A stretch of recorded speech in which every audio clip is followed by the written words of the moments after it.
The alien energy hunters. In the quiet suburbs of a bustling American town, life takes an unexpected turn for our protagonist, Jake Thompson. His once docile pet dog, Max, begins to exhibit strange behavior, barking ferociously at empty corners in the dead of night and assuming defensive postures towards invisible entities. Little does Jake know that this is just the tip of the iceberg. As days pass, Jake notices that more and more animals in the city are acting abnormally. Stray cats gather in specific areas, forming eerie circles, and birds fling themselves against high-rise buildings. Jake, a curious and determined man, decides to dig deeper into these strange occurrences. On his quest for answers, he meets Dr. Emily Carter, a renowned animal behaviorist. Together, they discover that the animals seem to be reacting to an imperceptible presence that humans can't sense. Their investigation leads them to an abandoned factory in the heart of the city, where a sinister plot unfolds. Inside the factory, they encounter strange glowing devices and a palpable, otherworldly energy. To their horror, they come face to face with the aliens, energy-based beings that feed off the fear of animals. And now, they have set their sights on humans. This suspense-filled story will keep you on the edge of your seat as Jake and Emily race against time to stop the alien threat and save humanity. Chapter 1: The Unsettling Stirrings. Jake Thompson had always considered his life to be rather uneventful. He was a software engineer, living in a small, cozy house in the outskirts of Millfield, a quiet town with tree-lined streets and friendly neighbors. His most constant companion was Max, a 6-year-old Labrador retriever with a gentle disposition and a love for chasing tennis balls. It was a balmy summer night when the first signs of the strange occurrences began. Jake had just finished a long day at work, dealing with endless lines of code and uncooperative servers. He was looking forward to a peaceful night's sleep, hoping to forget about the stress of the day. Max, as usual, was curled up at the foot of the bed, his soft snores filling the otherwise silent room. Jake had been asleep for a few hours when he was abruptly awakened by a series of sharp barks. Groaning, he opened his eyes and fumbled for the bedside lamp. The room was bathed in a soft, yellow light, and he turned to see Max standing upright, his ears pricked, and his entire body tense. Max's eyes were fixed on the far corner of the bedroom, a corner that was empty as far as Jake could tell. "Max, what on earth is wrong with you?" Jake mumbled, still half asleep. He sat up in bed, his mind slowly clearing. Max continued to bark, a deep, throaty bark that was filled with an unusual sense of alarm. Jake followed Max's gaze, but there was nothing there except for an old bookshelf and a couple of boxes filled with his college mementos. Jake got out of bed and walked over to Max. He bent down and stroked the dog's head, trying to calm him. "Easy, boy. There's nothing there. You must have had a bad dream." But Max wasn't having it. He pulled away from Jake's touch and continued to bark at the corner, his hackles raised. Jake sighed. Maybe Max had heard a noise outside, like a raccoon rummaging through the trash cans. It wouldn't be the first time. He decided to check the window to make sure everything was okay. As he peeked out, he saw nothing but the quiet street, the lamplights casting a soft glow on the pavement. The neighborhood was as peaceful as ever. "See, Max? Nothing to worry about," Jake said, turning back to the dog. But Max was still fixated on the corner. Jake tried to lead Max back to his spot at the foot of the bed, but the dog resisted, pulling against Jake's hand. After a few more minutes of trying to calm Max down, Jake gave up. He climbed back into bed, leaving Max still barking at the corner. Eventually, Max's barking subsided, and he lay down, but Jake could tell that the dog was still on edge. Jake couldn't shake the feeling that something was off, but he was too tired to think about it any further. He closed his eyes and drifted back to sleep, hoping that Max would be back to normal in the morning. The next morning, Jake woke up feeling groggy. Max was lying quietly at the foot of the bed, looking as if nothing had happened the previous night. Jake got out of bed and stretched. He looked over at Max and ruffled his fur. "Good morning, buddy. Hope you're feeling better today." As Jake went about his morning routine, making coffee and toast, he couldn't help but think about Max's strange behavior. It was so out of character for him. Max was usually the most laid-back dog, rarely getting excited about anything. But last night, he had been truly terrified of something that Jake couldn't even see. Jake decided to keep an eye on Max throughout the day. As he was getting ready to leave for work, Max followed him around the house as usual, wagging his tail and looking up at Jake with his big, brown eyes. Jake bent down and gave Max a kiss on the head. "Be a good boy while I'm gone, okay?" Jake got into his car and drove to work. The drive was uneventful, but as he was approaching the city center, he noticed a commotion up ahead. There were a lot of people gathered in the town square, and there were police cars parked nearby. Jake slowed down, curious to see what was going on. As he got closer, he saw that a large group of stray cats had gathered in the middle of the square.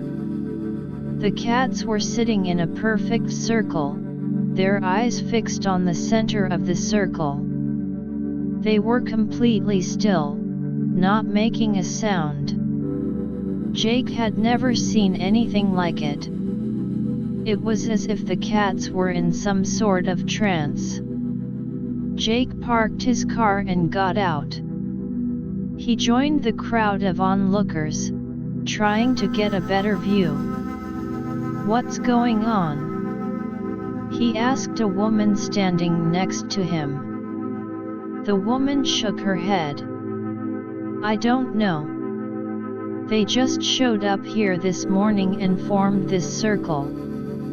The police are trying to figure out what to do." Jake looked at the cats in amazement. This was just too strange. And it couldn't be a coincidence that this was happening right after Max's strange behavior last night.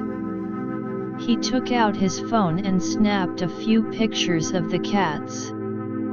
Maybe Dr. Carter, the animal behaviorist whose lecture he had attended a few weeks ago, would know what was going on. Jake decided to show the pictures to Dr. Carter. He knew that she was probably busy, but he hoped that she might be able to give him some insight. After work, he drove to her office. When he arrived at Dr. Carter's office, he was told that she was in a meeting. Jake left his name and number, asking the receptionist to tell Dr. Carter that it was urgent. Just as he was about to leave, Dr. Carter came out of the meeting room. "Mr. Thompson, what can I do for you?" she asked, looking at him curiously. Jake showed her the pictures of the cats. "Dr. Carter, I saw this in the town square this morning. And last night, my dog, Max, started barking at an empty corner of my bedroom. He was really scared. I think there's something going on, something that we don't understand." Dr. Carter studied the pictures carefully. "This is very strange, Mr. Thompson. The behavior of these cats is highly unusual. And the fact that your dog was acting strangely as well, it could be related." Jake's eyes widened. "Do you think so? But what could be causing it?" Dr. Carter shook her head. "I'm not sure yet. But I've been hearing some rumors about other strange animal behaviors in the area. Birds flying into buildings, fish swimming in circles in ponds. It's as if all the animals are reacting to something." Jake was shocked. "So, it's not just my dog and these cats? This is happening all over?" Dr. Carter nodded. "It seems so. I've been planning to look into it, but I haven't had the time. But after seeing these pictures and hearing about your dog, I think it's time to start investigating." Jake was eager to help. "Can I assist you? I really want to find out what's going on. I'm worried about Max and all the other animals." Dr. Carter smiled. "Sure, Mr. Thompson. I could use an extra pair of hands. We can start by gathering more information about these strange animal behaviors. Have you noticed anything else unusual in your neighborhood?" Jake thought for a moment.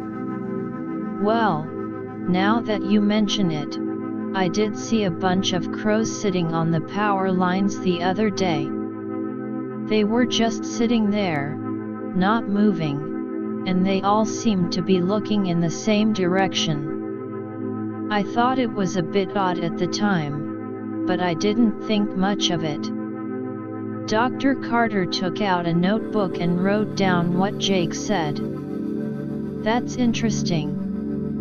We need to talk to more people and see if they've noticed any similar things. We should also check the local news and social media for any reports of strange animal behavior."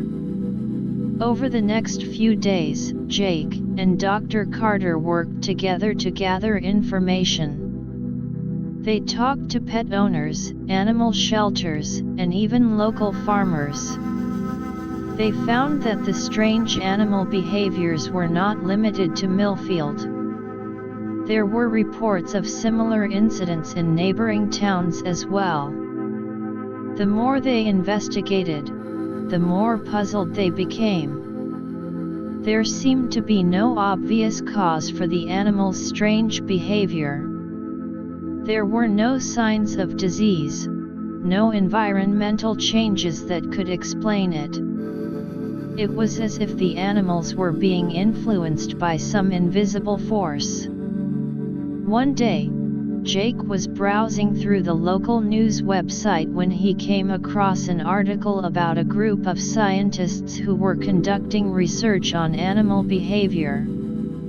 The article mentioned that the scientists were using a new type of sensor to detect subtle changes in the environment that might affect animals. Jake showed the article to Dr. Carter.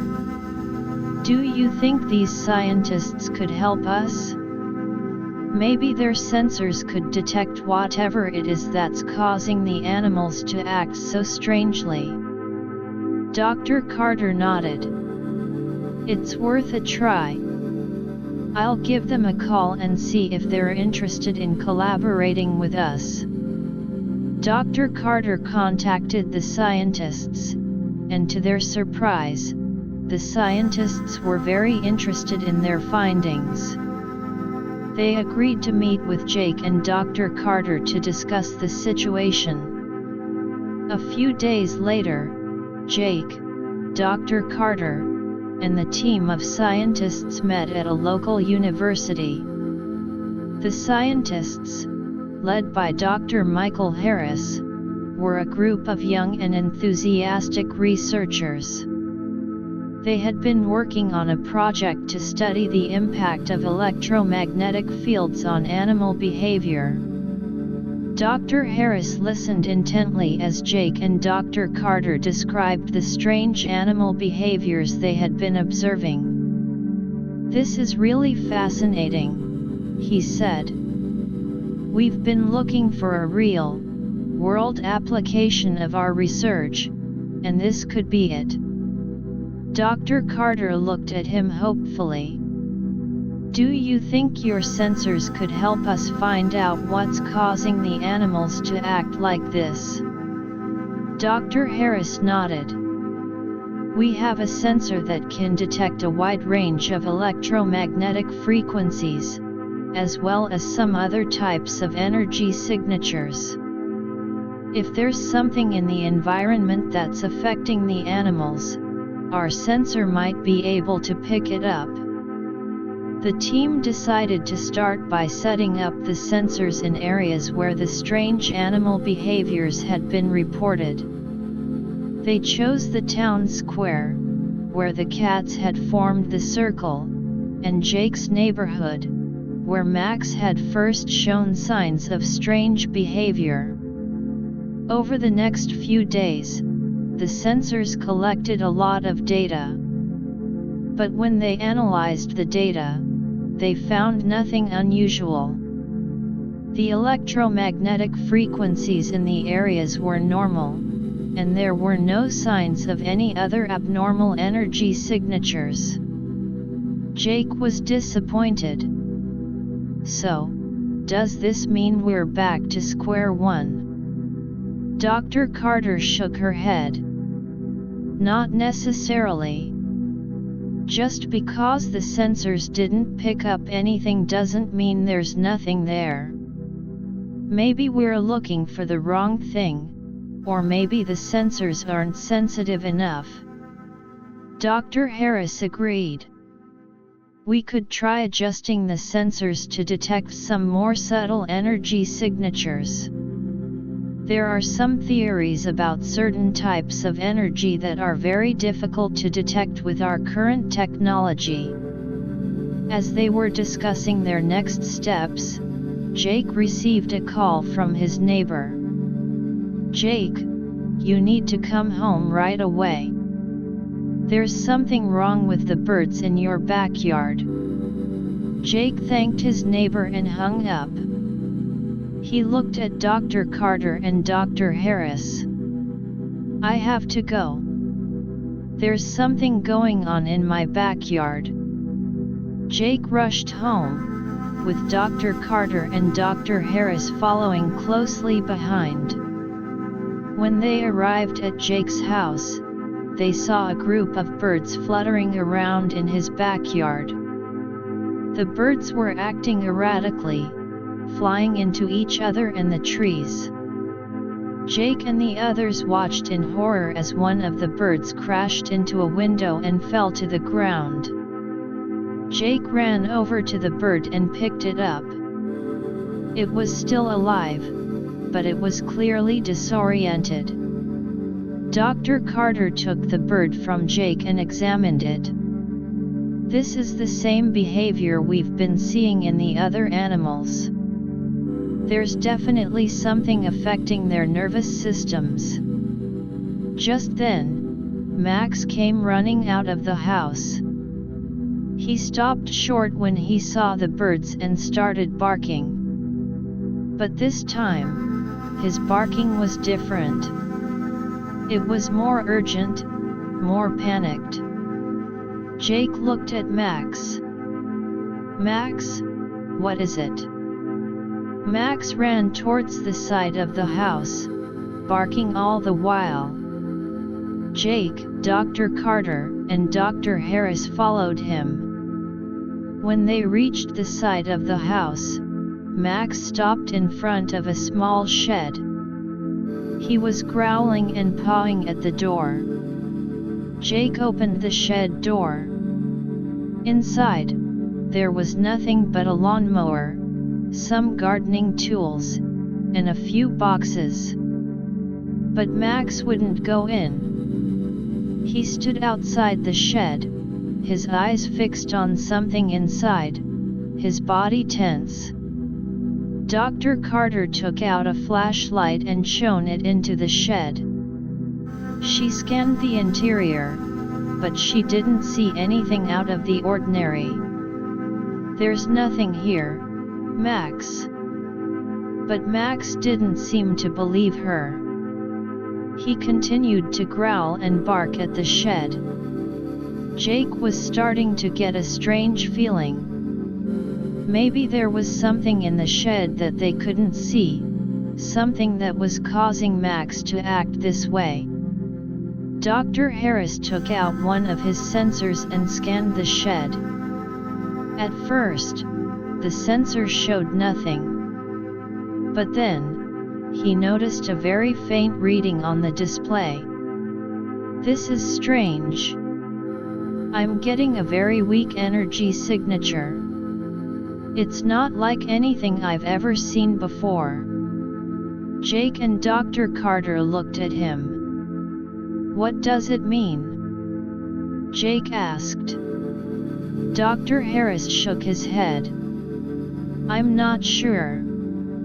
But it could be related to the strange animal behaviors. We need to take this sensor back to the lab and analyze the data more thoroughly." The team left Jake's house, taking the sensor with them. As they drove back to the university, Jake couldn't help but feel a sense of unease. What was this strange energy signature? And how was it related to the animal's behavior? He knew that they were getting closer to the truth, but he also knew that the truth might be more terrifying than he could imagine. Over the next few days, Dr. Harris and his team worked on analyzing the data from the sensor. They compared it with other known energy signatures, but they couldn't find a match. The energy signature was completely unique. Dr. Carter and Jake continued to gather more reports of strange animal behavior. They found that the incidents were becoming more frequent and more widespread. It was as if whatever was causing the animals to act strangely was getting stronger. One day, Dr. Harris called Dr. Carter and Jake to his office. "I think I've found something," he said, his voice excited. Jake and Dr. Carter rushed to the university. When they arrived at Dr. Harris's office, he showed them a series of graphs and charts. "The energy signature we detected in Jake's shed is not a natural energy source. It seems to be some sort of artificial energy, and it's fluctuating in a very specific pattern." Dr. Carter looked at the graphs. Do you think this energy is what's causing the animals to act so strangely? Dr. Harris nodded. I'm almost certain of it. The fluctuations in the energy signature seem to coincide with the times when the animals exhibit the most extreme behavior. Jake was shocked. But where is this energy coming from? And why is it affecting the animals? Dr. Harris pointed to a map on the wall. I've been trying to trace the source of the energy. And according to my calculations, the energy seems to be coming from an old, abandoned factory on the outskirts of town. Jake and Dr. Carter looked at each other. An abandoned factory? Do you think that's where the answer lies? Jake asked. Dr. Harris nodded. It's a strong possibility. We need to go there and investigate. But we need to be careful. We have no idea what we're going to find. The team decided to visit the abandoned factory the next day. Jake, Dr. Carter, and Dr. Harris, along with a few members of Dr. Harris's team, prepared for the expedition. They packed their equipment, including more sensors, flashlights, and communication devices. As the night fell, Jake couldn't sleep. He kept thinking about what they might find at the abandoned factory. Was it really the source of the strange energy that was affecting the animals? And what would they do if they came across something dangerous? He tossed and turned in bed, his mind filled with 1,000 questions. Max, sensing Jake's unease, came and lay down next to him, resting his head on Jake's leg. Jake stroked Max's fur, finding some comfort in the dog's presence. Tomorrow, they would finally get some answers, but Jake had a feeling that what they were about to discover would change everything. Chapter 2: The Abandoned Factory Unveiled. The morning of the expedition to the abandoned factory dawned with an overcast sky, casting a gray pall over Jake's small town. Jake, Dr. Carter, Dr. Harris, and the rest of the team gathered in the university parking lot, their vehicles loaded with an array of scientific equipment. Jake couldn't shake the sense of foreboding that had settled over him during the night. He kept imagining all sorts of scenarios that awaited them at the factory, each more disturbing than the last. Dr. Carter, on the other hand, was brimming with scientific curiosity. She had spent the previous night researching the history of the abandoned factory. I found some old records, she said as they drove towards the outskirts of town. The factory used to manufacture electronics back in the 1970s. But it was shut down abruptly due to a series of unexplained accidents. There were rumors of strange experiments being conducted, but nothing was ever proven. Jake listened intently, his eyes fixed on the road ahead. Strange experiments? Do you think that has something to do with what's going on now? Dr. Harris, sitting in the back seat, chimed in. It's possible. If there were some sort of unregulated or secretive research going on, it could have left behind some kind of energy residue or created a situation that's only now coming to light. As they approached the factory, the air seemed to grow colder. The factory loomed ahead, a large, imposing structure with broken windows and rusted metal siding. Weeds had overgrown the parking lot, and the front gate hung limply on its hinges. Jake parked the car, and the team got out, their footsteps crunching on the gravel. The first thing they noticed was a faint humming sound. It was barely audible at first, but as they got closer to the factory entrance, it grew louder. Dr. Harris took out his sensor and scanned the area. The energy signature is definitely stronger here. It's coming from inside the building. Jake and Dr. Carter exchanged nervous glances. They followed Dr. Harris and his team through the dilapidated front door. Inside, the factory was dark and filled with cobwebs. Old machinery and equipment lay scattered about, covered in a thick layer of dust. The humming sound echoed through the vast space, creating an eerie atmosphere. The team split up, with Dr. Harris and his scientists focusing on using their sensors to trace the source of the energy, while Jake and Dr. Carter explored the different sections of the factory. As they walked through a long corridor, Jake noticed something strange on the floor.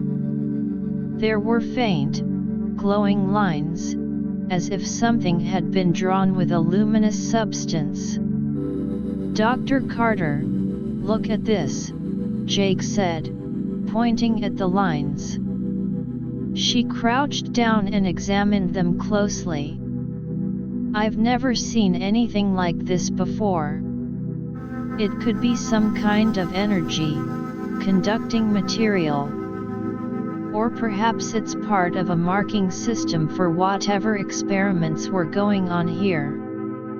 Just then, they heard a loud clatter from one of the rooms. Jake and Dr. Carter exchanged startled looks and rushed towards the sound. When they entered the room, they found that a stack of old crates had toppled over. But there was no sign of what could have caused it. Jake's heart was pounding. "This place is giving me the creeps. It's like there's something here, watching us." Dr. Carter tried to remain calm. "It's probably just the wind or some old machinery shifting. But we need to be on our guard." Meanwhile, Dr. Harris and his team had made a discovery. "We've traced the energy signature to the lower levels of the factory," he reported over the radio. "There seems to be a large chamber down there, and that's where the energy is at its peak." Jake and Dr. Carter made their way back to the main group and then followed them towards the lower levels. The stairs leading down were rickety and in poor condition. They had to be careful not to step on a loose board or fall through a hole. As they descended deeper into the factory, the humming sound became almost deafening. The air was thick with a strange, metallic smell, and the temperature seemed to drop even further. When they finally reached the lower level, they were greeted by a sight that left them speechless. The room was filled with strange, glowing devices. Some were large, cylindrical structures, while others were smaller, spherical objects. The devices were pulsating with a blue-white light, and the energy in the room was palpable. Dr. Harris quickly started taking readings with his sensors. "This is incredible," he said. "The energy levels here are off the charts. And it's not just one type of energy. There are multiple forms of energy interacting in a way that shouldn't be possible according to our current understanding of physics." Jake walked closer to one of the devices, his curiosity getting the better of him. As he approached, he felt a strange tingling sensation on his skin, as if he was being exposed to a low-level electric current. "Be careful, Jake," Dr. Carter warned.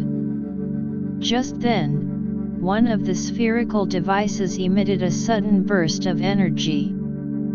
The team shielded their eyes from the bright flash. When the light subsided, they noticed that the devices seemed to be reacting to their presence.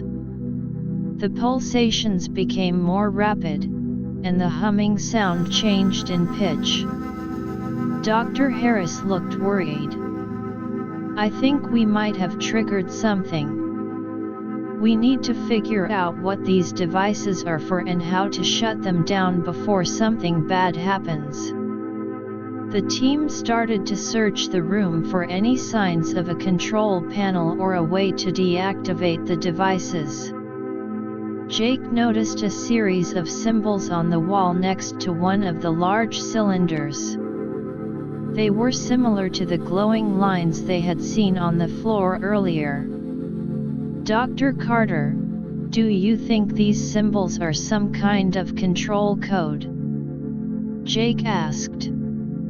She studied the symbols for a moment.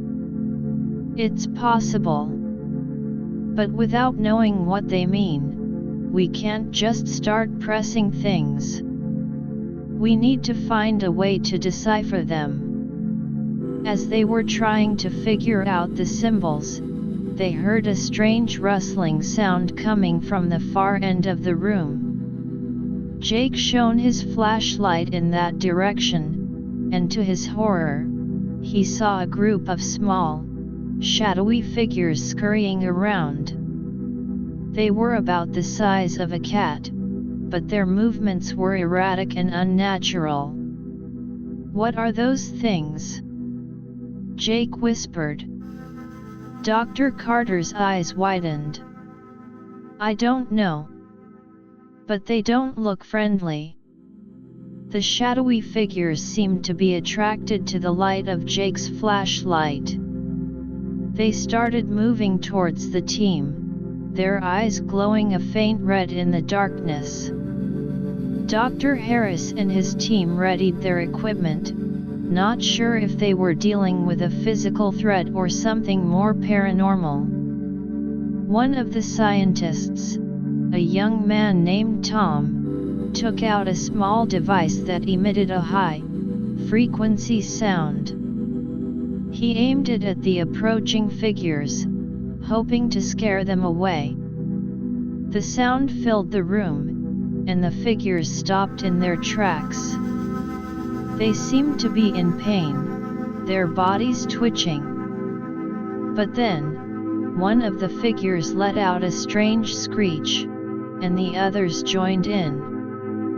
The screeching was so loud that it made everyone's ears hurt. Jake dropped his flashlight, and in the chaos, the figures started to rush towards them again. Dr. Carter grabbed Jake's arm. "We need to get out of here." The team started to make their way back towards the stairs. But the shadowy figures were fast, and they quickly caught up with them. One of the figures leaped at Jake, and he instinctively swatted it away. The figure felt cold and slimy, and it let out a hiss as it landed on the ground. Just as things seemed to be getting out of control, Dr. Harris noticed a pattern in the symbols on the wall. He quickly realized that they were part of a sequence. He started pressing the symbols in the order he had deduced, hoping it would deactivate the devices and stop the shadowy figures. To their relief, as Dr. Harris pressed the last symbol, the devices in the room started to power down. The humming sound stopped, and the shadowy figures seemed to lose their energy. They slumped to the ground, their glowing eyes dimming. The team stopped and caught their breath. Jake looked around, still in shock. What just happened? What were those things? Dr. Harris shook his head. I'm not sure. But I think the devices in this room were somehow creating or attracting those shadowy figures. And whatever energy they were generating was also affecting the animals in town. Dr. Carter nodded. We need to find out more about these devices and who was responsible for setting them up. This is clearly not a natural occurrence. The team decided to take samples of the devices and the strange symbols on the wall. They also collected some of the residue from the shadowy figures, hoping that further analysis back at the university would provide some answers. As they made their way out of the factory, Jake couldn't help but feel that they had only scratched the surface of a much larger mystery. The abandoned factory held secrets that could have far-reaching consequences, not just for the town's animals but perhaps for the entire region. Back at the university, the scientists immediately got to work analyzing the samples. Dr. Harris and his team used advanced microscopy and spectroscopy techniques to study the composition of the devices and the residue from the shadowy figures. Dr. Carter focused on deciphering the symbols, working with a team of linguists and code breakers. Jake, in the meantime, started to research the history of the factory more deeply. He visited the local library and archives, looking for any more information about the so-called accidents that had led to its closure. He found some old newspaper articles that mentioned strange disappearances of workers around the time of the factory's shutdown. One article described how a group of workers had gone missing during a night shift. Their cars were still in the parking lot, but there was no sign of them. The police had conducted a thorough investigation, but they had never found any clues as to what had happened to the workers. Jake also discovered that the factory had been owned by a company with ties to some rather shady international organizations.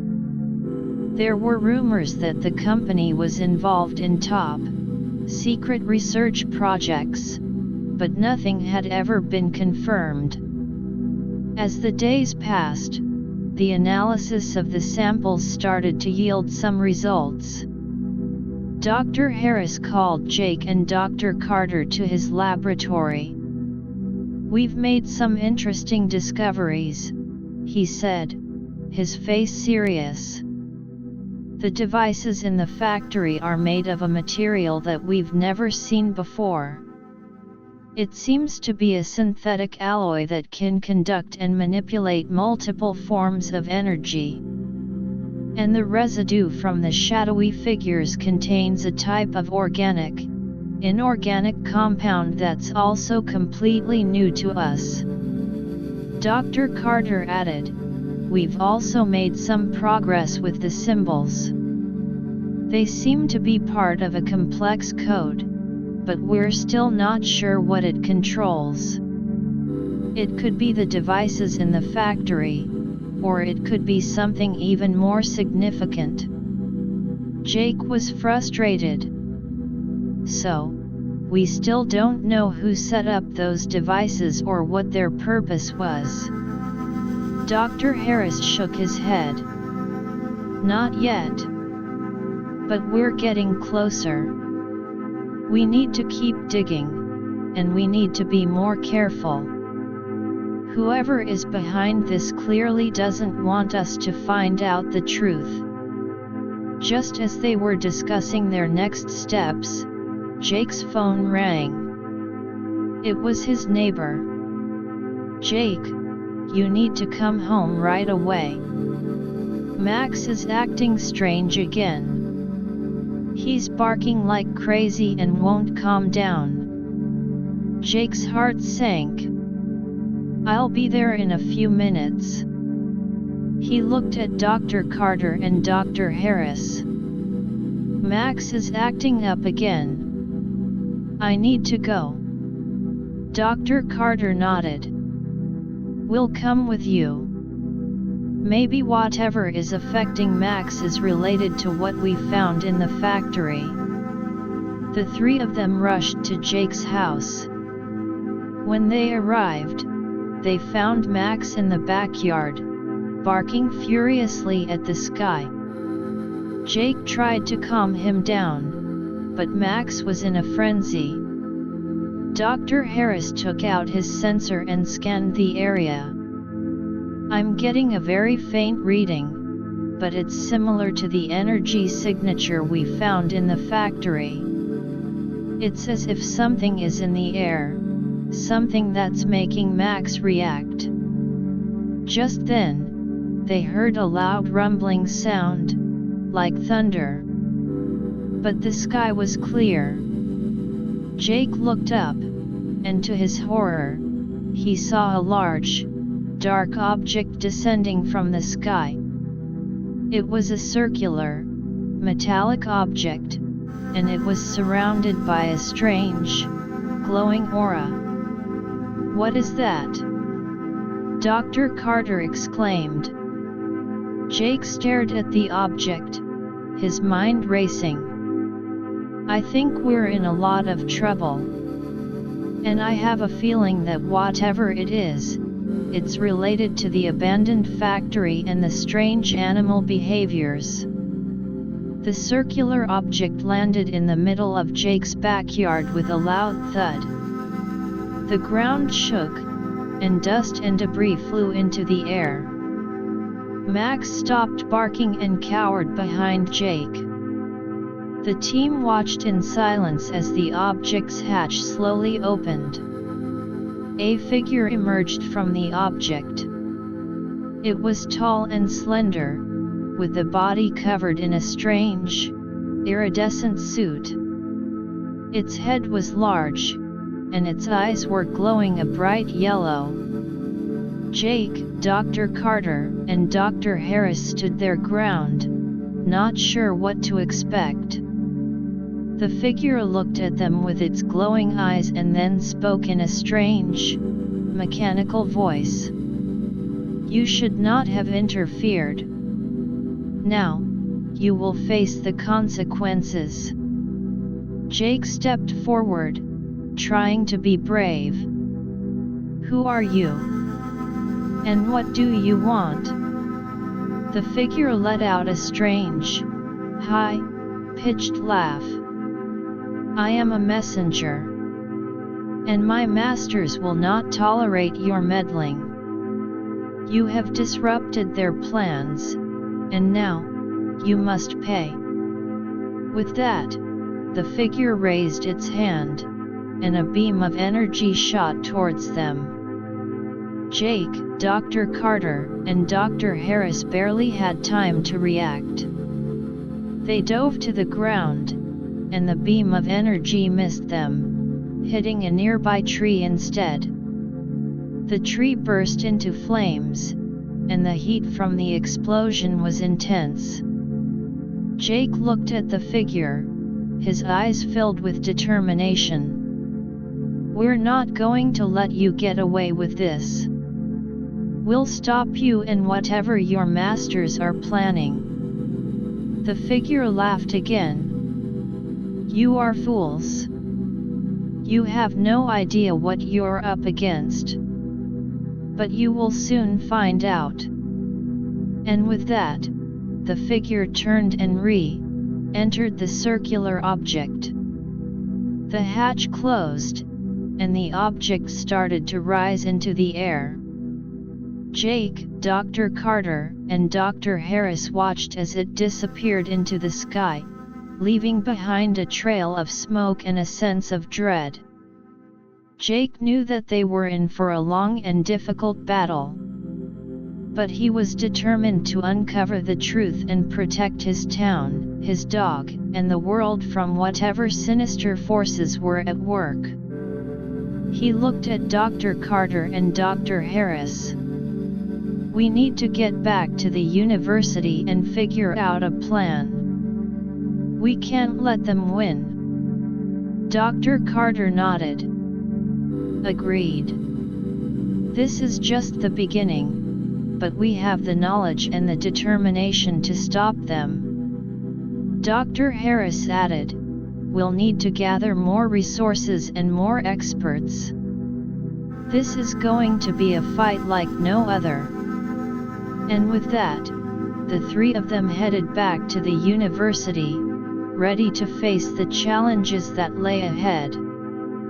The mystery of the abandoned factory had deepened, and now, they were face with an otherworldly threat.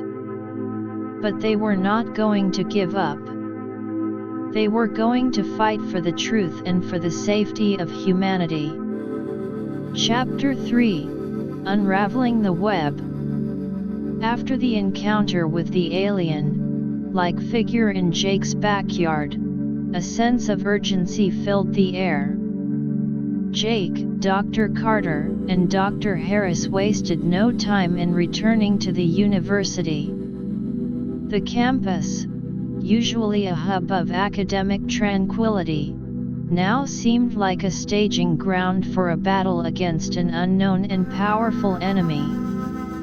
In Dr. Harris's laboratory, the team huddled around a large table covered with maps, research notes, and the data collected from the abandoned factory. The circular object that had landed in Jake's backyard and the menacing figure that emerged from it were fresh in their minds, fueling their determination to find answers. "First, we need to piece together everything we know," Dr. Carter said, her voice firm. She pointed at the symbols they had copied from the factory walls. "These symbols are crucial. If we can decipher them completely, we might be able to understand the purpose of those strange devices and what the aliens are up to." Dr. Harris nodded, his eyes fixed on a series of graphs showing the energy signatures. "The energy readings from the factory and the one we detected when that thing landed in Jake's backyard are definitely related. But the levels were off the charts when the object was present. It's as if they can control and amplify this unknown energy at will." Jake, who had been mostly silent, lost in thought, finally spoke up. "I've been thinking about the history of the factory. There were those disappearances of workers, and the company's shady connections. What if the factory was some kind of test site for the aliens? Maybe they were using it to conduct experiments on Earth, and the animals are just the first signs of their larger plan." Dr. Carter considered Jake's theory. "It's possible. But we need more evidence. We should reach out to other experts in various fields. Linguistics, for the symbols, advanced materials science, to understand the composition of the devices, and of course, more physicists to make sense of the energy." Over the next few days, Dr. Carter and Dr. Harris contacted colleagues from around the world. Renowned linguists, some of whom specialized in ancient and artificial languages, started to study the symbols. Materials scientists, fascinated by the unique alloy of the factory devices, began their own in-depth analyses. Physicists, intrigued by the strange energy signatures, joined the effort to decipher the complex energy interactions. Jake, in the meantime, continued his research on the factory's past. He managed to dig up some old blueprints of the factory from the local historical society. The blueprints showed that there were several hidden levels beneath the ones they had already explored in the factory.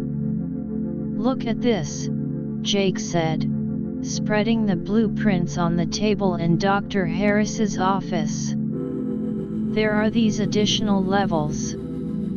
We had no idea they even existed. There could be more answers down there." Dr. Harris examined the blueprints closely. "This is a game changer.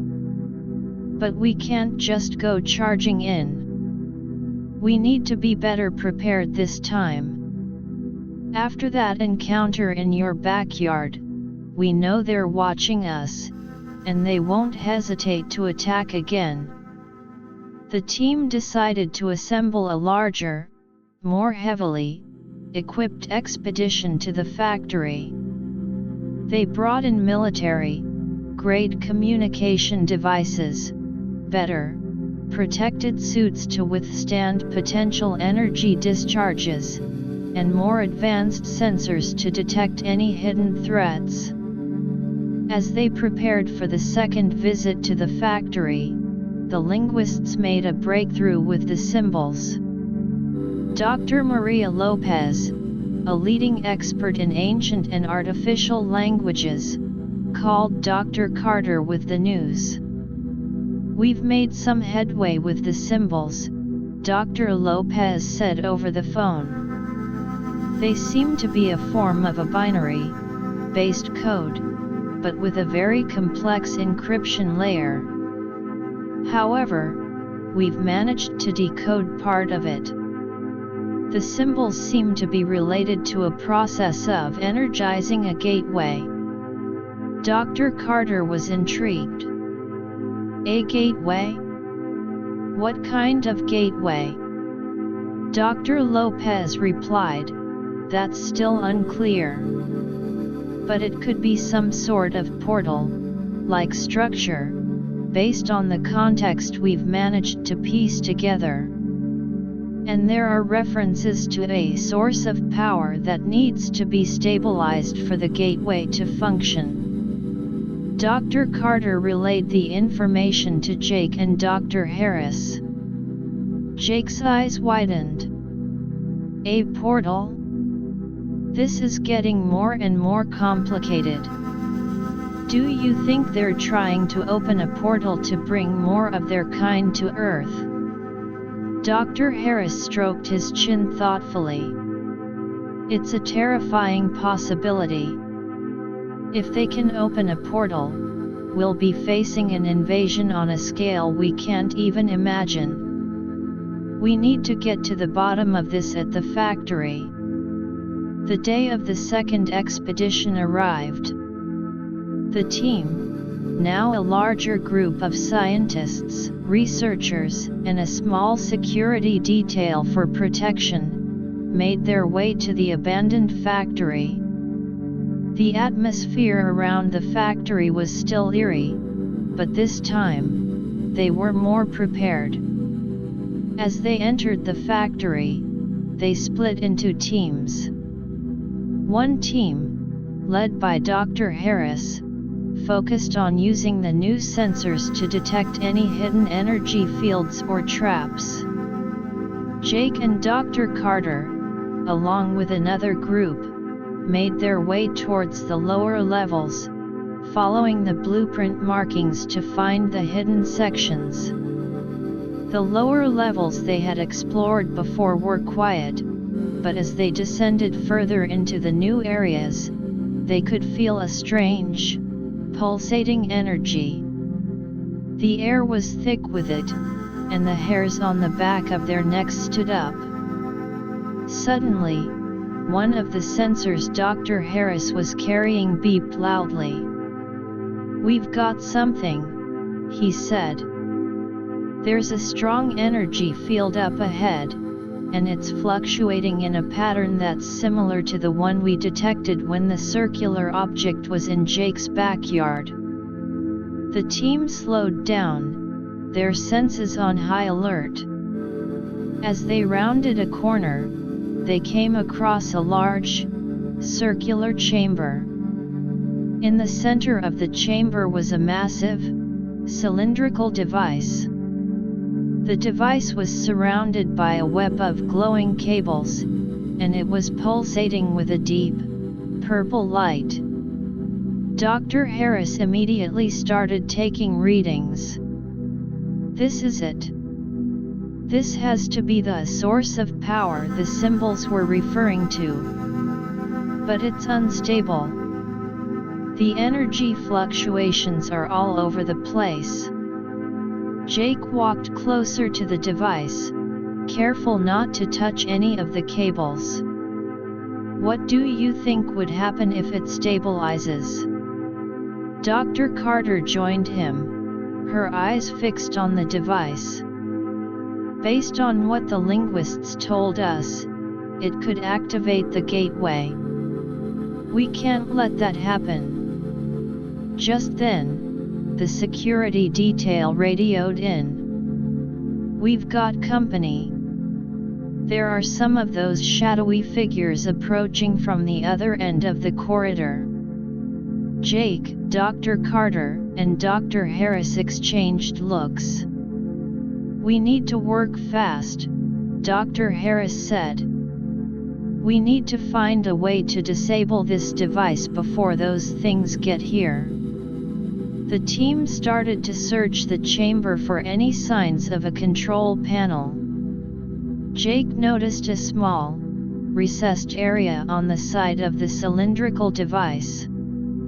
Inside, there were a series of small, glowing buttons, each marked with one of the symbols they had been studying. "Dr. Carter, look at this," Jake said. "I think these are the controls."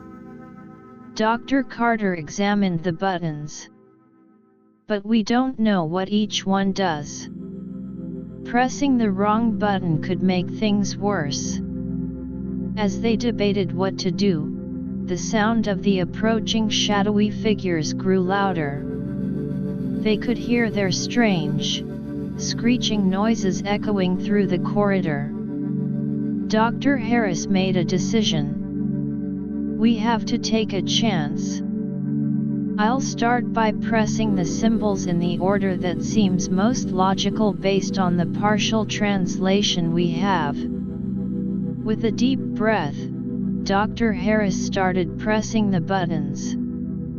The device let out a low hum, and the energy fluctuations seemed to slow down slightly. But then, one of the shadowy figures leaped into the chamber.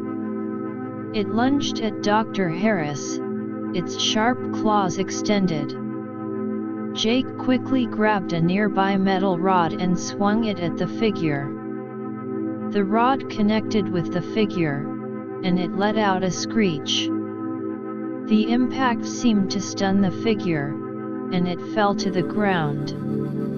But more figures were on their way.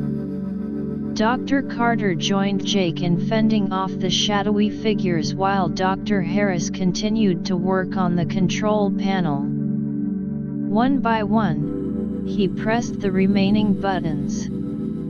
The device's hum grew louder, and the energy fluctuations started to become more erratic.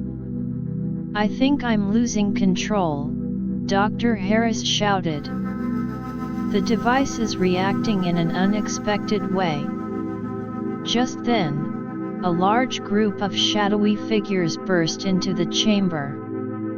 Jake, Dr. Carter, and Dr. Harris were surrounded. The figures closed in, their glowing eyes fixed on the humans.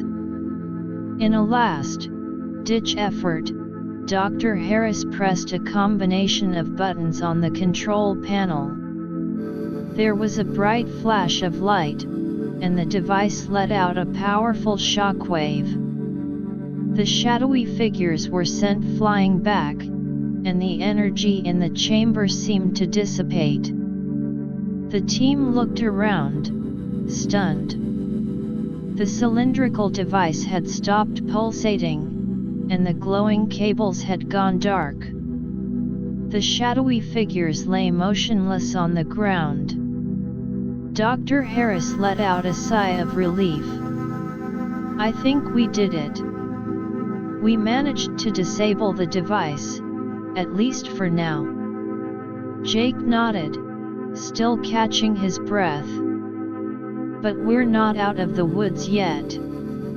We need to figure out what to do next. There's still the threat of the portal and the aliens."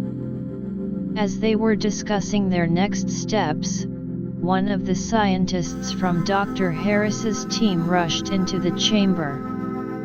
"We've detected a strange signal coming from the upper levels of the factory. It's a distress call of some sort, but it's in a language we've never heard before." Dr. Carter's eyes widened. "This could be a clue. We need to go and investigate." The team made their way back to the upper levels of the factory. As they approached the area where the signal was coming from, they could hear a faint, high-pitched beeping sound. When they entered the room, they found a small, box-like device on a table. The device was emitting the beeping sound, and there were a series of lights flashing on its surface. Dr. Harris examined the device. "This is some kind of communication device. But it's not like anything we've seen before. It's using a frequency and a coding system that's completely new to us." Just then, the device stopped beeping, and a voice came through. It was a strange, distorted voice, but they could make out some words. "Help! Danger! They are coming!" Jake looked at the others. "Who is this? And who are they?" Dr. Carter shrugged. "We don't know. But it could be someone who's trying to warn us. We need to find a way to communicate with this device and get more information." The team started to work on the communication device, trying to find a way to reply to the message. As they were working, Jake couldn't shake the feeling that they were getting closer to the heart of the mystery, but also that they were in more danger than ever. The words "they are coming" echoed in his mind, and he knew that whatever they were a threat that the team had to be prepared to face. Over the next few hours, the scientists managed to establish a basic form of communication with the device. They discovered that the message was from a group of rebels within the alien organization. These rebels were opposed to the plan to open the portal and invade Earth. The rebels explained that the portal was intended to bring in a large army of alien warriors. The strange experiments in the factory were designed to weaken Earth's natural defenses and prepare the planet for the invasion. The energy-based devices were part of a complex system to disrupt the planet's magnetic field and create a stable environment for the portal to open. Jake, Dr. Carter, and Dr. Harris were shocked by the revelation. "We can't let this happen," Jake said. "We need to work with these rebels to stop the portal from opening." Dr. Carter nodded. "But we need to be careful. We don't know if we can fully trust them. They could be leading us into a trap." Dr. Harris agreed. "We need to set up some safeguards. But at the same time, we can't ignore this opportunity. If we can work together, we might be able to prevent the invasion. The team decided to arrange a meeting with the rebels. The rebels sent them coordinates to a hidden location outside the city. Jake, Dr. Carter, and Dr. Harris, along with a small team of heavily armed security personnel, set out to meet the rebels. As they drove towards the meeting point, the tension in the car was palpable. They had no idea what to expect. The rebels could be friendly, or they could be the final piece in the aliens' plan to deceive and destroy them. But they knew that they had to take the risk. The fate of the planet was at stake. When they arrived at the meeting point, they saw a group of figures waiting for them. The figures were dressed in strange, black suits, and their faces were covered by helmets with tinted visors. Jake stepped forward. "We're here. We want to work with you to stop the portal from opening." One of the figures stepped forward. "We appreciate your willingness to help. But we need to be cautious. There are spies everywhere. We need to make sure you're not working for the enemy." Dr. Carter nodded. "We understand. But we have evidence of our efforts to stop the experiments at the factory. We've disabled one of their key power devices." The rebels seemed to consider this. "Very well. We can work together. But we need to move fast. The portal is almost ready to open. We only have a few days to stop it." Jake, Dr. Carter, and Dr. Harris looked at each other. They knew that the next few days would be crucial. They had formed an unlikely alliance with the alien rebels, and together, they had to find a way to prevent the impending invasion. But they also knew that there were many obstacles ahead, and one wrong move could mean the end of Earth. The rebels led Jake and his team to a hidden base. Inside the base, they were shown a detailed map of the alien operations. The rebels had been gathering intelligence for years, and they knew the location of all the key components needed to activate the portal. "We need to target these locations," the rebel leader said, pointing at the map. "If we can destroy these components, we can stop the portal from opening." Jake studied the map. "But these locations are heavily guarded. How are we going to get in?" The rebel leader smiled. "We have our ways. We've been infiltrating their ranks for some time. We can get you in, but you'll have to be careful. One false move, and we're all done for." The team started to plan their attacks on the key locations. They knew that they were in for a dangerous mission, but they were determined. With the help of the rebels, they hoped to save the planet from the impending alien invasion. The clock was ticking, and the fate of humanity hung in the balance. Chapter 4: The Desperate Mission. The alliance between Jake, Dr. Carter, Dr. Harris, and the alien rebels was a tenuous one, but the gravity of the situation left them with no other choice. Time was of the essence, as the rebels had warned that the portal activation was imminent. Back at the hidden rebel base, the planning for the coordinated attacks on the key alien-controlled locations was in full swing.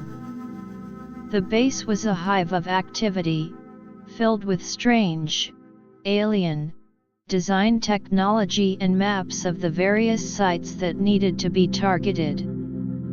The rebel leader, whose name they had learned was Tsar, pointed at a large, circular structure on the map. This is the main energy condenser. It's responsible for powering up the portal. Without it, the portal can't open.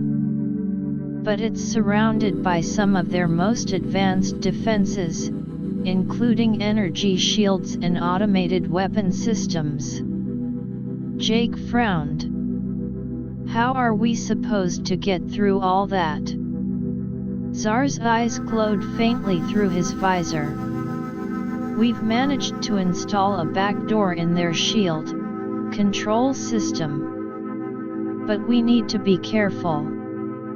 Once we disable the shields, the automated weapons will be our next challenge. Dr. Harris chimed in. We can use some of our Earth-based technology to jam the weapon system's targeting sensors. It won't be perfect, but it should give us enough time to get to the energy condenser and destroy it. Dr. Carter was studying the blueprints of the energy condenser. We also need to figure out how to destroy it. It's a complex piece of machinery, and just blowing it up might not be enough. We need to find its weak points. The team spent hours poring over the data the rebels had provided, along with their own research. They developed a detailed plan of attack. The rebels would lead the way, using their knowledge of the alien security systems to get the team past the initial defenses. Once the shields were down, Dr. Harris's team would use their jamming devices to disrupt the weapon systems. Jake, Dr. Carter, and a group of rebels would then make their way to the energy condenser to plant explosives at its critical points. The day of the mission arrived. The team, a mix of humans and rebels, set out in a fleet of vehicles, both Earth-made and alien-designed. As they approached the location of the energy condenser, the tension in the air was palpable. The large, circular structure loomed ahead, its surface glowing with a faint, blue-white light. The rebels in the lead vehicle activated the backdoor in the shield control system. The energy shield surrounding the structure flickered and then disappeared. Dr. Harris's team immediately deployed the jamming devices. The automated weapon systems, which had started to power up, began to malfunction, their targeting sensors going haywire. Jake, Dr. Carter, and the rebels leaped out of the vehicles and ran towards the energy condenser. As they got closer, they could see the complex network of pipes and circuits that made up the massive structure. "Over there!" Jake shouted, pointing at a large, cylindrical section of the condenser. According to the blueprints, that's one of the key power regulating components. The team rushed towards the cylinder. They started to attach the explosives, setting the timers for a few minutes. But just as they were about to finish, they heard a loud screeching sound. A group of alien soldiers had arrived on the scene.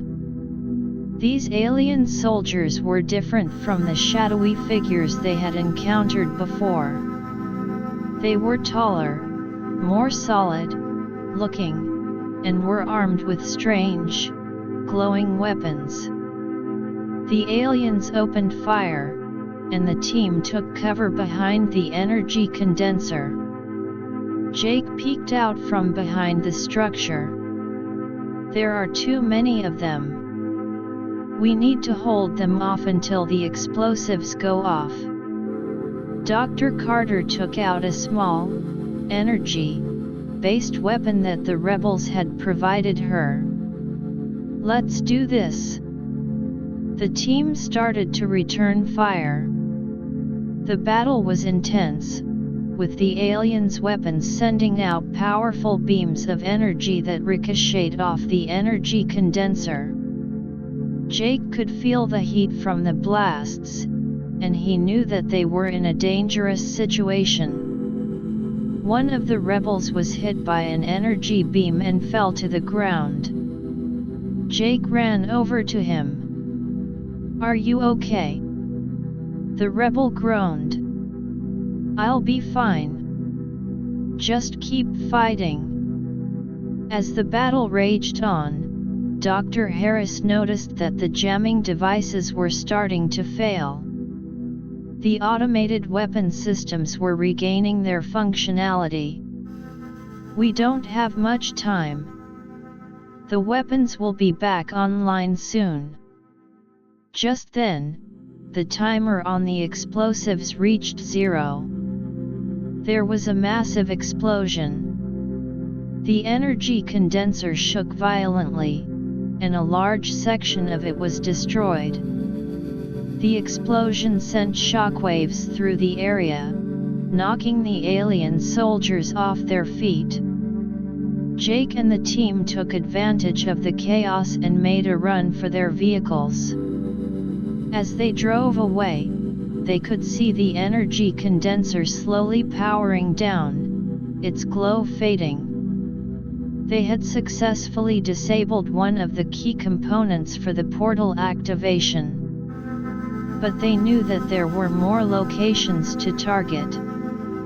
The next site on their list was a data processing center.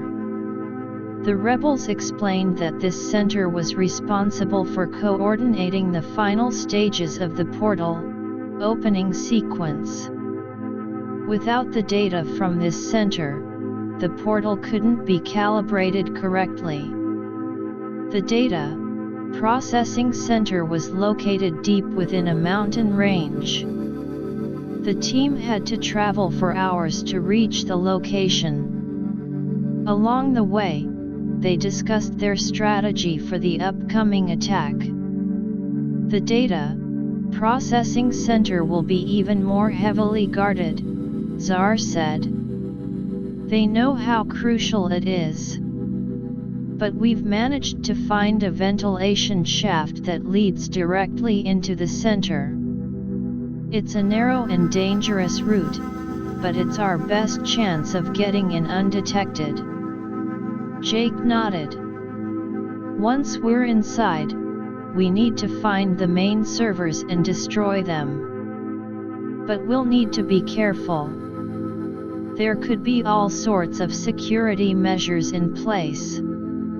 When they reached the mountain range, the team parked their vehicles and made their way on foot to the location of the ventilation shaft. The shaft was hidden among a cluster of large boulders. One of the rebels used a special device to open the hatch leading to the shaft. The shaft was narrow and dark. Jake could hear the sound of machinery humming from below. The team started to descend the shaft, using ropes and climbing gear. As they got closer to the bottom, they could see a faint light. When they reached the end of the shaft, they found themselves in a small, dimly lit room. The room was filled with strange, alien-designed equipment. Jake peeked out of the room into a long corridor. The corridor was empty, but he could hear the sound of footsteps in the distance. "We need to move fast," he whispered. The team crept out of the room and made their way down the corridor. They had to be careful not to make any noise, as the slightest sound could alert the alien guards. Suddenly, Dr. Carter noticed a small, glowing device on the wall. "This looks like a security sensor. We need to disable it before it detects us." She took out a small tool and started to work on the sensor. After a few tense moments, she managed to disable it. The team continued their journey down the corridor. As they rounded a corner, they came across a large, double-door entrance. The doors were made of a strange, metallic material and were guarded by 2 alien soldiers. Jake signaled to the team to stay back. He and Zar crept closer to the guards. With a swift and silent move, they managed to overpower the guards, knocking them out cold. The team then opened the doors and entered the data processing center. The center was a vast room filled with rows and rows of large, glowing servers. The air was filled with the sound of data being processed, a constant hum that seemed to vibrate through the room. "These are the servers we need to destroy," Jake said. But just as they were about to start planting explosives, the lights in the room suddenly went out. A loud alarm blared, and the sound of approaching footsteps filled the air. Dr. Harris took out a flashlight. "They've detected us. We need to work fast." The team started to attach the explosives to the servers as quickly as possible. But the alien soldiers were closing in. They could hear the sound of their weapons being readied. Jake looked around. "We need to hold them off. Dr. Carter, you and the rebels keep planting the explosives. Dr. Harris and I will handle the guards." Jake and Dr. Harris took up positions near the entrance. As the alien soldiers rushed into the room, they opened fire. The battle in the dark room was chaotic. The flashes from the weapons illuminated the room briefly, revealing the faces of the alien soldiers and the rows of servers. One of the alien soldiers managed to get past Jake and Dr. Harris and lunged at Dr. Carter. But a rebel quickly intercepted the soldier, engaging him in a hand-to-hand combat. The team continued to fight bravely. Jake could see that the rebels were holding their own, but the number of alien soldiers seemed to be increasing. Just then, Dr. Carter shouted, "The explosives are set. We need to get out of here." The team started to make their way towards the exit. But the alien soldiers were blocking their path. Jake knew that they had to do something drastic. He took out a small, powerful energy grenade that the rebels had given him. "Cover your eyes," he shouted. Jake threw the grenade towards the group of alien soldiers. There was a blinding flash of light, followed by a powerful explosion. The explosion sent the alien soldiers flying, creating a clear path for the team to escape. The team ran out of the data processing center and back towards the ventilation shaft. They climbed up the shaft as fast as they could, with the sound of the explosion still ringing in their ears. When they reached the top of the shaft, they made their way back to their vehicles. As they drove away, they could see the mountain range behind them.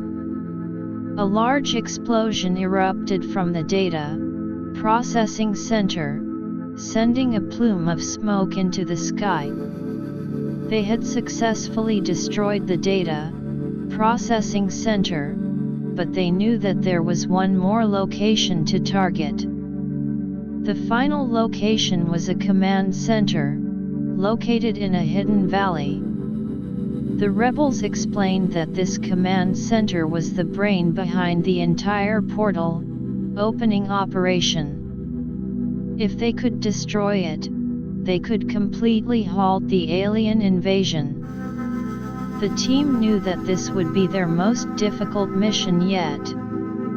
The command center was said to be protected by the most advanced security systems and a large number of elite alien soldiers. But they were determined. They had come too far to give up now. As they approached the hidden valley, they could see the command center in the distance. It was a large, imposing structure, surrounded by a complex network of energy-based defenses. Zar looked at the team. This is it. Our final chance. We need to work together and use all our skills and resources to get through their defenses and destroy the command center. Jake nodded. Let's do this. For the sake of Earth and all the civilizations that could be affected by this invasion. The team prepared for the final assault, their hearts filled with determination. They knew that the battle ahead would be fierce, but they were ready to face whatever challenges came their way. The fate of the planet was in their hands, and they were not going to let it down. The rebels started to analyze the energy-based defenses, looking for any weaknesses. Dr. Harris and his team were making final adjustments to their weapons and jamming devices. Jake and Dr. Carter were going over the plan one last time, making sure that everyone knew their role. As the sun started to set, casting an orange glow over the valley, the team made their move. They advanced towards the command center, ready to engage in the final battle to save the planet from the impending alien invasion. The stage was set, and the outcome of this desperate mission would determine the future of Earth. Chapter 5: The Climax of the Battle. The team, a resolute coalition of humans and alien rebels, advanced towards the command center as the sun's last rays painted the hidden valley in a warm, orange-red hue. The imposing structure loomed ahead, its energy-based defenses shimmering menacingly in the fading light. Zar, the rebel leader, studied the readings on a small, handheld device. Their energy shields are incredibly strong. But I've detected a pattern in the shield's energy fluctuations. If we time it right, we can slip through a momentary weak point in the shield. Dr. Harris nodded, his eyes focused on the command center. Once we're through the shield, we'll need to act fast. The automated defense turrets will start targeting us immediately. Jake, gripping his weapon tightly, said, "We should split into groups. One group to deal with the turrets, another to find the main control room, and a third to plant explosives at key points around the command center." The plan was quickly finalized. The rebels led the way, using their knowledge of the alien technology to pinpoint the exact moment when the shield's weak point would appear. As they got closer, the energy field of the shield crackled and hissed, sending out occasional sparks. Suddenly, Zar signaled. "Now!" The team rushed forward, slipping through the momentary gap in the shield. But as soon as they were inside, the automated defense turrets sprang to life. Lasers and energy bolts rained down on them. The group assigned to deal with the turrets, led by a rebel named Cree, immediately deployed their counter measures. They used a combination of energy absorbing shields and jamming devices to disrupt the turret's targeting systems. Jake and Dr. Carter, along with a group of rebels, made their way towards the main entrance of the command center. The entrance was guarded by a group of elite alien soldiers. These soldiers were larger and more heavily armed than the ones they had encountered before. The aliens let out a battle cry and charged at the approaching team. Jake and the others opened fire. The clash was intense, with the sound of weapons fire echoing through the valley. One of the rebels was hit, but the team pressed on. Jake noticed that the alien soldiers seemed to be coordinating their attacks in a more organized way than usual. "These guys are well trained," he shouted to Dr. Carter. "We need to be careful." Dr. Carter, using her energy-based weapon, managed to take down one of the alien soldiers. "We can't let them stop us. We're so close." As they fought their way through the guards, the third group, led by Dr. Harris, started to plant explosives at strategic locations around the command center. They had to be quick, as the battle around them raged on. Jake and his group finally reached the main entrance. The door was sealed with a complex locking mechanism. Czar stepped forward and started to work on the lock, using a device that emitted a series of strange, pulsating lights. After a few tense moments, the door slid open with a hiss. Inside, the command center was a hive of activity. Alien technicians scurried around, monitoring banks of glowing consoles. The air was filled with a strange, high-pitched hum. Jake and his group moved in quietly, trying not to alert the technicians. But as they got closer to the central control area, an alarm blared. The technicians turned towards them, and a group of more alien soldiers emerged from side corridors. "Looks like we've been discovered," Jake said. "We need to find the main control console and disable it before they can activate any more defenses."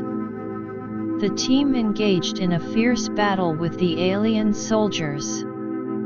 Jake noticed that the control console was located on an elevated platform in the center of the room. He made a dash for it, with Dr. Carter and a few rebels covering him. As he reached the platform, Jake saw a large, spherical device on top of the console. It was pulsating with a bright, blue light, and he knew that this was the heart of the command center's operations. Just as he was about to start disabling the device, an alien soldier leaped onto the platform. The soldier was armed with a long, glowing sword. Jake raised his weapon, but the soldier was too fast. The sword sliced through Jake's energy shield, grazing his arm. Jake winced in pain but refused to back down. He dodged the soldier's next attack and fired a blast from his weapon. The blast hit the soldier, knocking him back. Jake then turned his attention back to the spherical device. Dr. Carter, who had fought her way to the platform, joined him. "I think we need to remove these connectors," she said, pointing to a series of glowing cables attached to the device. Jake and Dr. Carter started to disconnect the cables. But as they did, the room started to shake violently. The alien soldiers, realizing the danger, redoubled their efforts to stop the team. Meanwhile, Dr. Harris and his group were almost done planting the explosives. But they were being harassed by a new wave of alien reinforcements. Dr. Harris shouted into his communicator, "We're running out of time. We need to get out of here as soon as the explosives are set." Back in the main control room, Jake and Dr. Carter managed to disconnect the last cable. The spherical device stopped pulsating, and the hum in the room died down. But the alien soldiers were still attacking. Jake looked around. "We need to hold them off until the others are done." The team on the platform fought bravely, but they were outnumbered. Just when things seemed hopeless, a group of rebels burst into the room from a side door. They had managed to outflank the alien soldiers. With the rebels' help, the team was able to push back the alien soldiers. Dr. Harris's voice came over the communicator, "The explosives are set. We need to get out of here now." Jake, Dr. Carter, and the rebels on the platform made a run for the exit. As they fled the command center, they could hear the countdown of the explosives in their ears. The team ran as fast as they could, but the alien soldiers were in hot pursuit.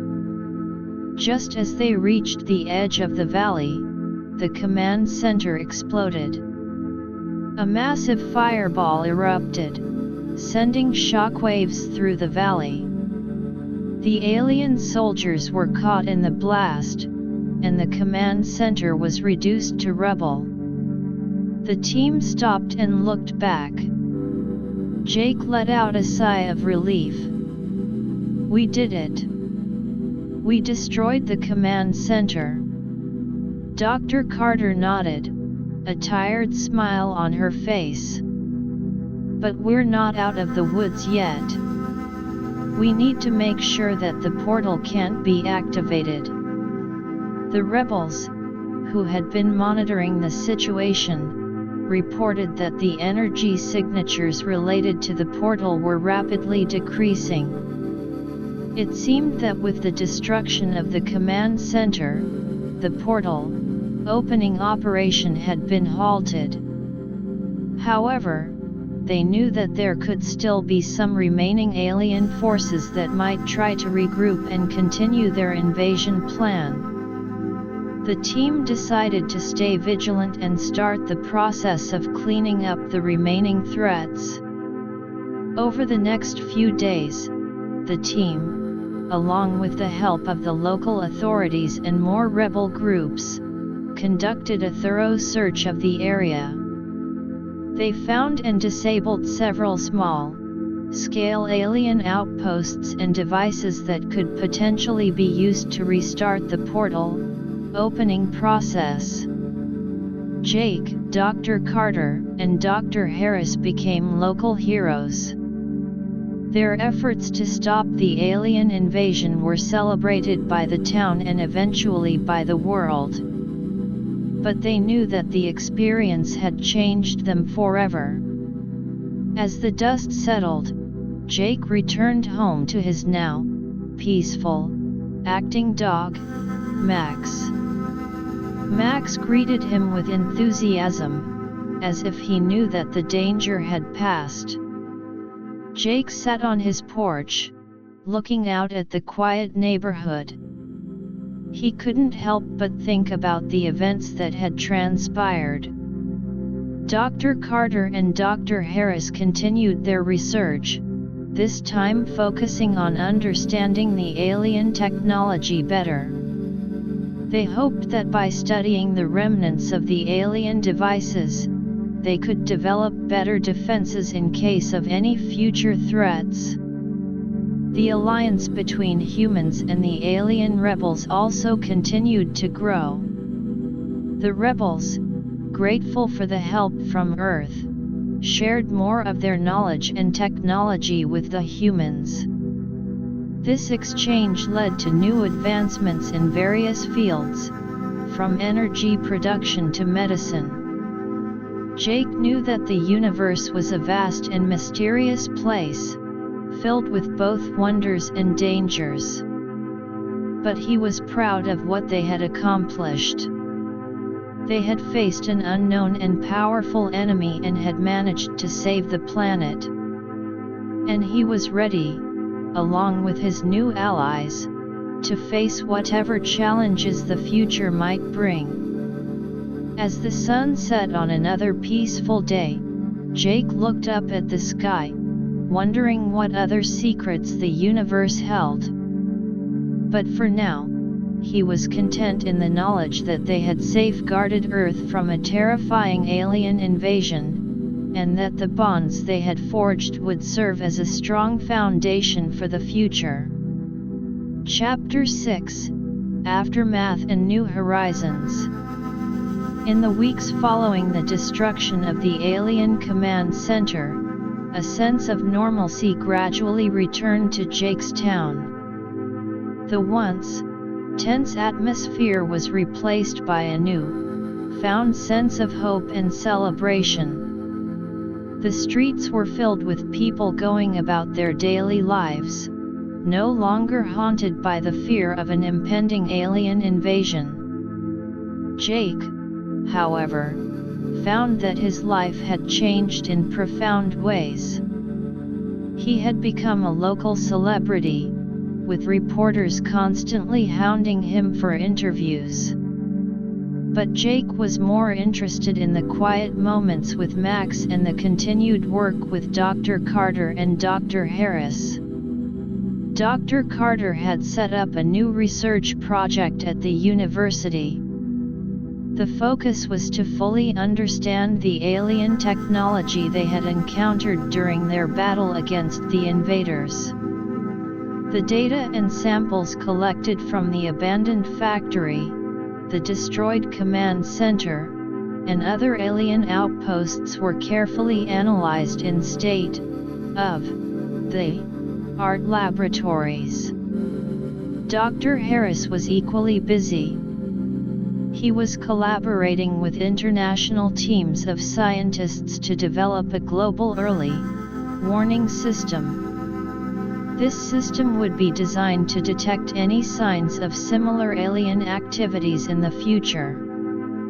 Using the knowledge they had gained about the unique energy signatures of the aliens, they hoped to create a network of sensors that could cover the entire planet. One day, Jake received a message from Tsar, the rebel leader. Tsar informed him that the Rebel Alliance was planning a summit. The purpose of the summit was to discuss the future of the relationship between Earth and the various alien civilizations in the galaxy. Jake was invited to attend as a representative of Earth. Jake was excited about the invitation.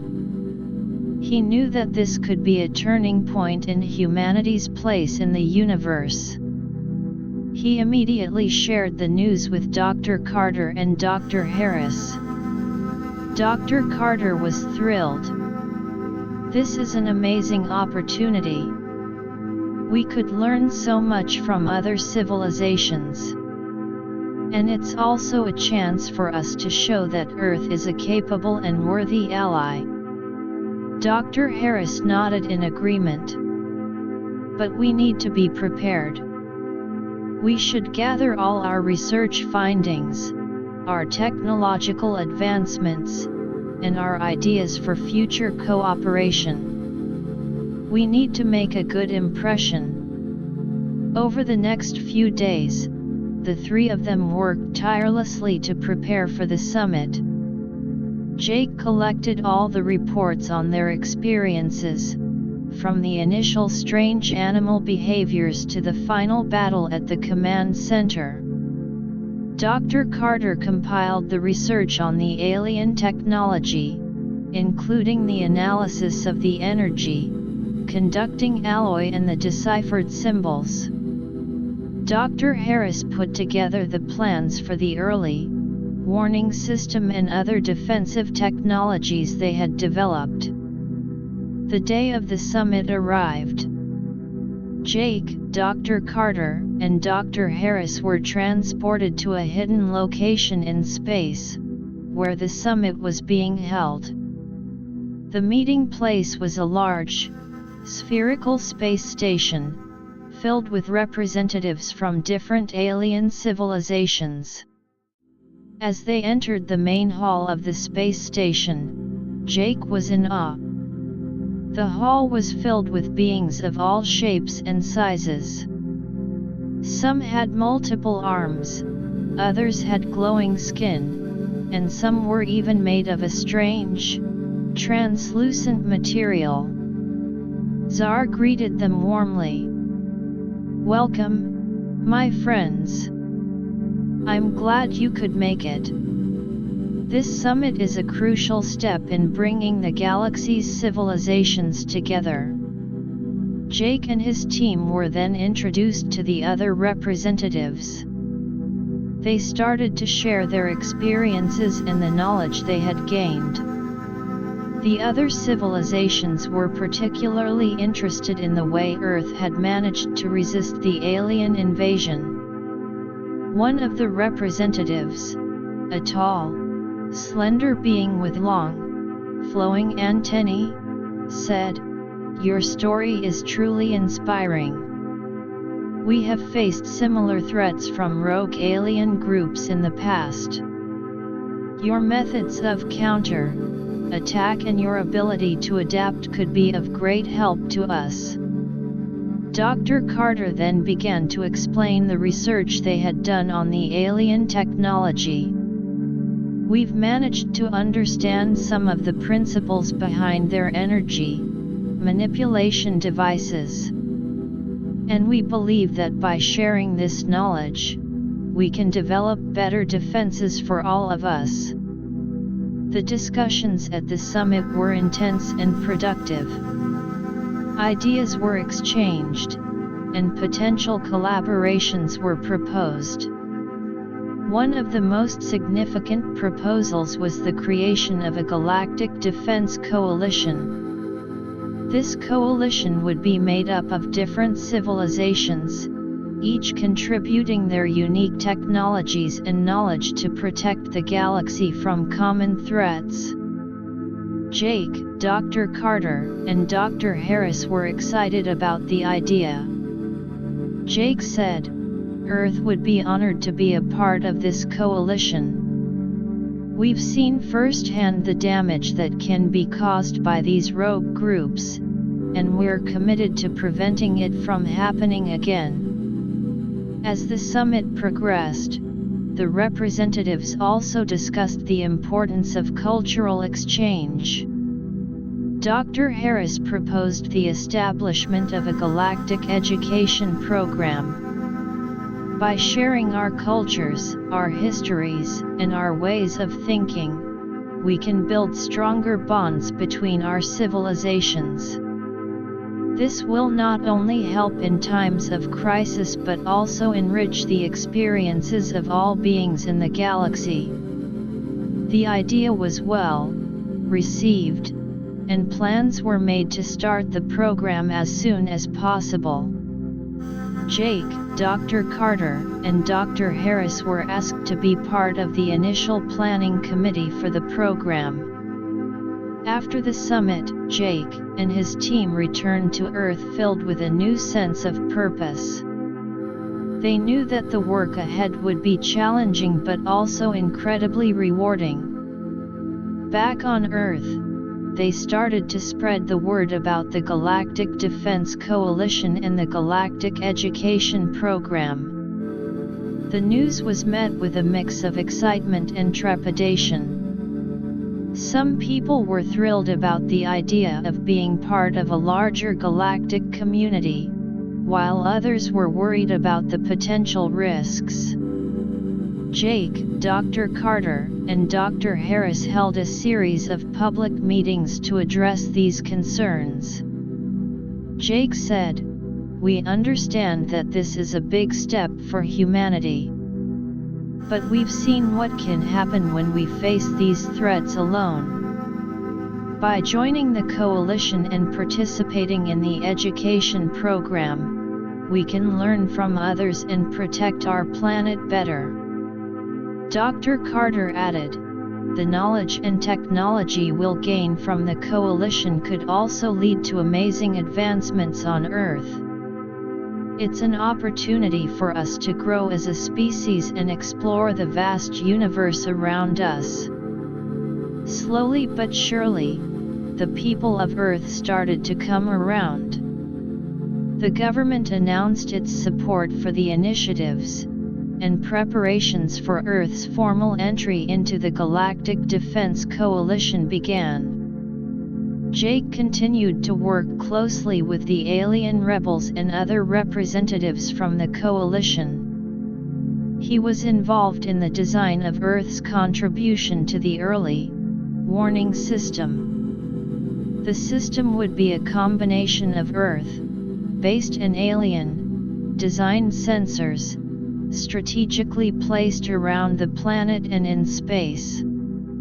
Dr. Carter, on the other hand, was deeply involved in the planning of the Galactic Education Program. She was working with teams of educators and scientists to develop a curriculum that would introduce Earth's culture, science, and history to other civilizations, while also learning about theirs. Dr. Harris was leading the effort to adapt the alien technology they had studied for practical use on Earth. He was particularly interested in developing new energy sources based on the principles of the alien energy manipulation devices. As time passed, Earth became an active member of the Galactic Defense Coalition. The first exchange of students and scientists under the Galactic Education Program took place. Earthlings were sent to different planets to learn about alien cultures and technologies, while aliens came to Earth to experience life on the blue planet.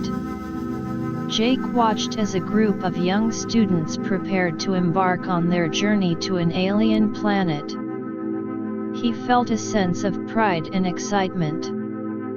"This is just the beginning," he said to Dr. Carter, who was standing next to him. "We're opening up a whole new chapter in humanity's history." Dr. Carter smiled. "Yes, we are. And I can't wait to see where this journey takes us." The relationship between Earth and the other civilizations in the coalition grew stronger with each passing day. There were challenges, of course. Cultural differences sometimes led to misunderstandings, and the integration of different technologies was not always smooth. But through open communication and a shared goal of protecting the galaxy, they were able to overcome these obstacles. One day, Jake received a message from Czar. The rebel leader informed him that a new threat had been detected in a distant part of the galaxy. A group of pirates, similar to the rogue aliens they had faced before, was causing trouble. The Galactic Defense Coalition was planning a joint mission to deal with the threat. Jake immediately informed Dr. Carter and Dr. Harris. "Looks like our first real test as a member of the coalition," Jake said. Dr. Harris nodded. "We're ready. We've been training and preparing for this. And with the combined forces of all the civilizations in the coalition, we can handle this threat." Dr. Carter added, "This is also an opportunity for us to prove ourselves and strengthen our position in the coalition." The team started to prepare for the mission. They knew that it would be a dangerous one, but they were confident. They had faced a similar threat before and had come out victorious. And this time, they had the support of the entire Galactic Defense Coalition. As they geared up for the mission, Jake couldn't help but think about how far they had come. From the initial discovery of strange animal behaviors to being part of a galactic effort to protect the universe, it had been an incredible journey. And he was ready to face whatever challenges lay ahead, knowing that they were not alone in the vast expanse of the galaxy. The spaceships of the Galactic Defense Coalition, including Earth-built vessels, gathered at a designated meeting point in space. Jake, Dr. Carter, and Dr. Harris were on board one of the Earth-based ships, ready to set off on their first joint mission. The future was filled with uncertainty, but they were filled with hope and determination. They were about to make history once again, and they were ready to do whatever it took to keep the galaxy safe. Chapter 7: The Galactic Mission. The Galactic Defense Coalition's fleet, a magnificent assembly of spaceships from various civilizations, shimmered in the cold expanse of space. Jake, Dr. Carter, and Dr. Harris stood on the bridge of the Earth-based ship, their eyes fixed on the view screen as the other vessels took their positions. The mission ahead was fraught with danger, but the sense of unity and purpose among the coalition members was palpable. The mission briefing had been thorough. The pirate group, known as the Shadow Raiders, had been causing chaos in a nearby star system. They were attacking trade routes, plundering resources, and even abducting members of peaceful civilizations. The coalition had decided that it was time to put an end to their reign of terror. Jake took a deep breath. "This is it. Our first real test as part of the coalition. We need to show them what Earth and our allies are made of." Dr. Carter nodded, her eyes focused on the tactical display. "The intelligence we've gathered on the Shadow Raiders is limited. But we know they're equipped with some advanced weaponry. We need to be on our guard." Dr. Harris, busy with the ship's systems, added, "Our ship has been upgraded with some of the alien-inspired technology. The energy shields are stronger, and our weapons have a wider range. But we can't underestimate them." The fleet set off, traveling through space at an astonishing speed. Thanks to the advanced propulsion systems, they reached the star system in question within a few days. The star system was a beautiful but dangerous place, with a large, blue-white star at its center and several planets orbiting it. The sensors on the ships detected the presence of the Shadow Raiders ships. They were hiding in the asteroid belt between two of the planets. The coalition fleet formed a strategic formation, with the more heavily armed ships at the front. Jake watched as the ships maneuvered into position. "We're ready. Let's engage." The coalition ships fired a series of warning shots towards the asteroid belt. But the Shadow Raiders did not respond. Instead, they launched a surprise attack. A swarm of small, fast-moving ships emerged from the asteroid belt, firing a hail of energy bolts at the Coalition fleet. The Coalition ships quickly activated their shields. The energy bolts impacted against the shields, causing them to glow brightly. Jake shouted, "Return fire! Target their engines and weapons systems." The Earth-based ship and the other Coalition vessels opened fire. Lasers and energy projectiles streaked through space, hitting some of the Shadow Raiders' ships. But the pirates were agile, and many of them managed to dodge the attacks. One of the Shadow Raiders' ships managed to get close to the Earth-based ship. It fired a powerful blast at the shield, causing it to flicker. Dr. Harris quickly adjusted the shield settings. "We can't let them get too close.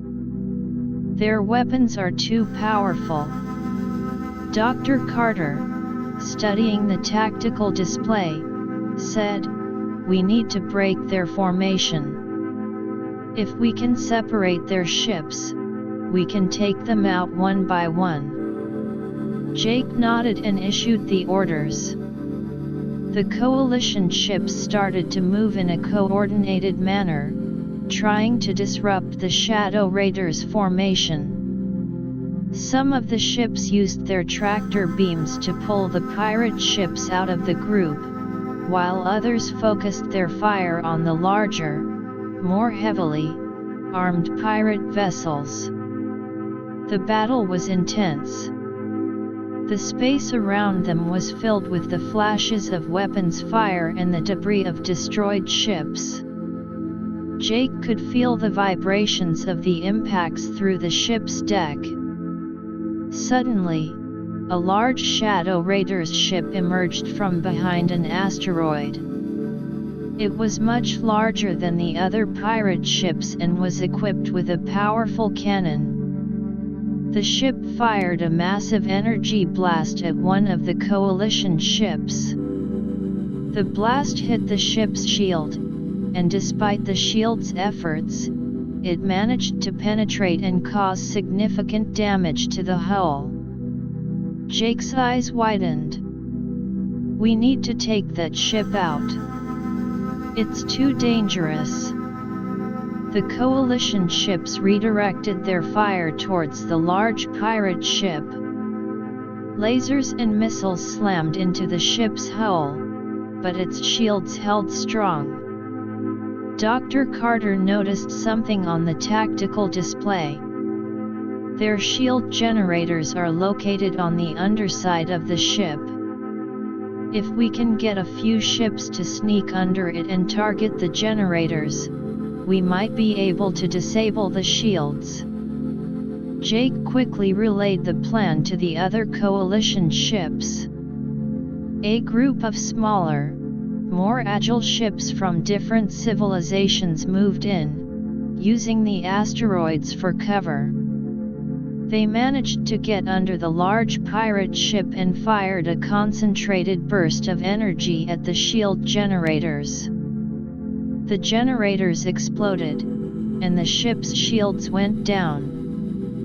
The Coalition ships then launched a full-scale attack on the now vulnerable ship. After a fierce barrage of fire, the large Shadow Raiders ship exploded in a brilliant flash of light. With the main threat eliminated, the Coalition ships were able to gain the upper hand. One by one, they destroyed or disabled the remaining Shadow Raiders ships. The pirates, realizing that they were outmatched, tried to retreat. But the Coalition was not going to let them escape. The Coalition ships pursued the retreating pirates, firing at them as they fled. Some of the pirate ships were destroyed in the chase, while others were captured.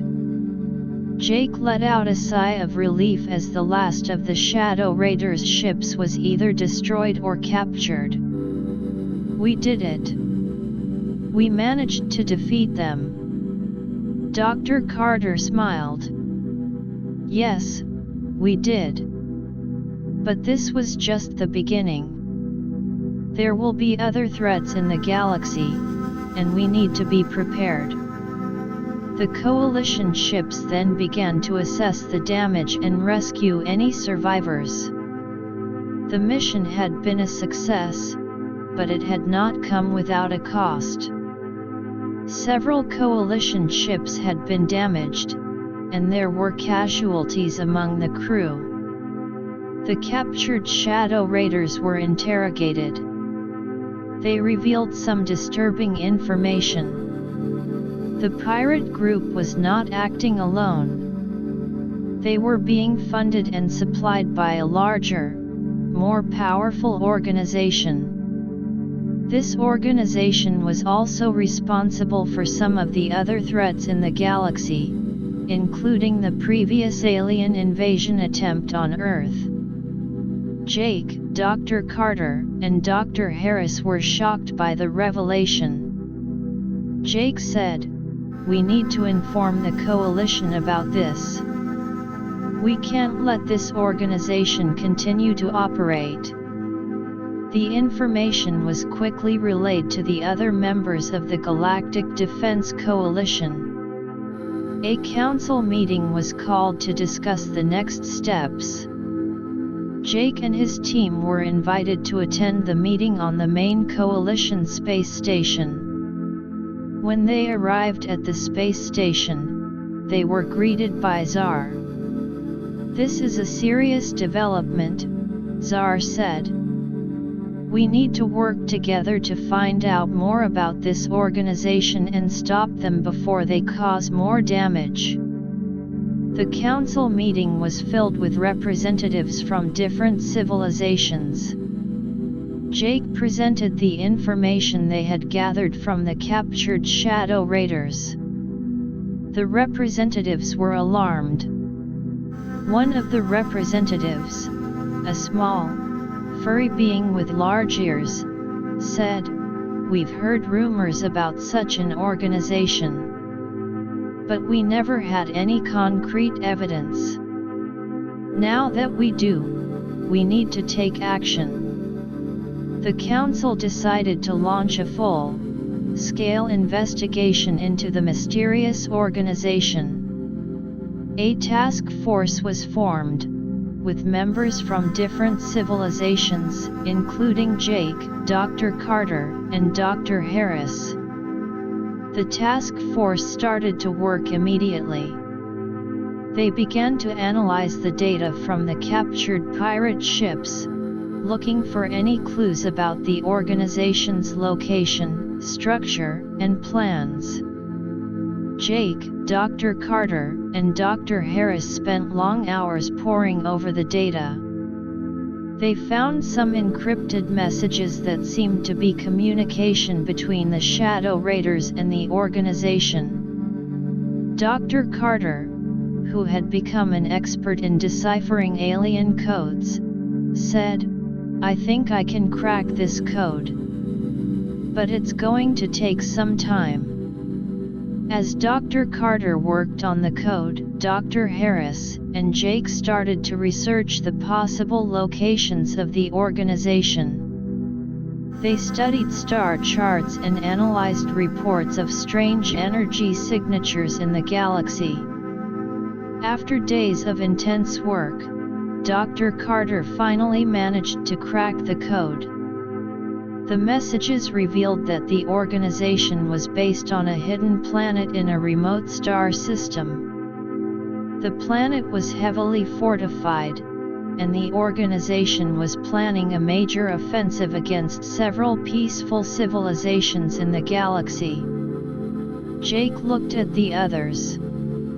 "We can't let them get away with this. We need to stop them before they launch their attack."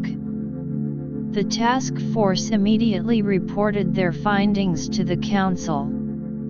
The Council decided to launch a preemptive strike against the organization's base. The preparations for the attack began. The coalition started to gather its forces. Ships were repaired and upgraded, and new strategies were developed. Jake, Dr. Carter, and Dr. Harris were actively involved in the planning process. Jake said, "We need to be more careful this time. The organization is clearly well organized and powerful. We can't afford any mistakes." Dr. Harris nodded. "We should also coordinate our attacks better. Use the strengths of each civilization's technology to our advantage." Dr. Carter added, "And we need to have a contingency plan in case things go wrong." As the preparations continued, the coalition members trained rigorously. They knew that the upcoming battle would be the most challenging one yet. But they were determined. They were not going to let this organization threaten the peace and safety of the galaxy. The day of the attack finally arrived. The coalition fleet, now larger and more powerful than ever, set off towards the remote star system. Jake, Dr. Carter, and Dr. Harris were on board their ship, ready to face the unknown. The mission was dangerous, but they were filled with a sense of duty. They were going to do whatever it took to protect the galaxy from this new threat. As they approached the star system, the sensors detected the presence of the organization's defenses. The planet was surrounded by a large number of ships and a powerful energy shield. Jake looked at the view screen. "This is going to be a tough fight. But we've come too far to turn back." The coalition fleet prepared for the attack. They knew that the fate of the galaxy hung in the balance, and they were ready to make the ultimate sacrifice if necessary. The battle ahead would determine whether the galaxy would remain a place of peace and cooperation or be plunged into chaos by the mysterious organization. The ships of the coalition moved into their attack positions. The countdown to the attack began, and Jake, Dr. Carter, and Dr. Harris braced themselves for the intense battle that was about to unfold. The future of the galaxy was at stake, and they were the ones who had to make a difference.